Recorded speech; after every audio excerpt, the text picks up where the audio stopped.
మనం గుడికి వెళ్ళినప్పుడు చేసే ప్రతి పనిలోని అంతరార్థాలు ఉంటాయండి. 3 ప్రదక్షిణాలు చేస్తాం. చేసాక లోనికి వెళ్తున్నప్పుడు ఏం చేస్తాం? కొబ్బరికాయ, అరటిపళ్ళు, అగరత్తులు, ఆత్కర్పూరం పట్టుకెళ్తాం.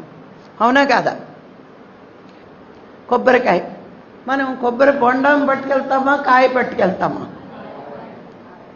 చూడండి, కొబ్బరి బొండం చూడడానికి చాలా బాగుంటుంది, కానీ దాని పీచు వదిలి తీసి కాయనే పట్టుకెళ్తాం. చిన్న పిలకు ఉంచుతాం. ఏమిటంటే మనకి ఎన్నో కోరికలు ఉంటాయి, కానీ ఒకే ఒక్క కోరికతో ముందు గుడికి వెళ్తాం. ఏంటి? భగవంతుణ్ణి చూడాలి అనే ధ్యాసే ఆ పిలక. అక్కడ కొబ్బరికాయని పగలగొడతారు. పగలగొట్టినప్పుడు ఏం కనిపిస్తుంది మనకి? తెల్లని స్వచ్ఛమైన కొబ్బరి కనిపిస్తుంది. అవునా?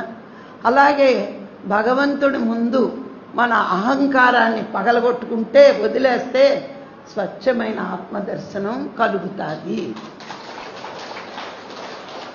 మరి ఎన్నో పళ్ళు ఉంటాయి, అరటి పండే ఇస్తాం. గమనించండి, ఎందుకు ఇస్తామంటే అరటి చెట్టుకి ఒక్క గెలేస్తే చెట్టు కొట్టేస్తారు. అది ఒక్కటే కాస్తుంది.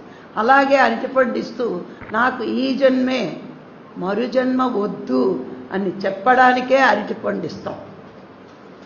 అందుకు కారణం అరటిపండు.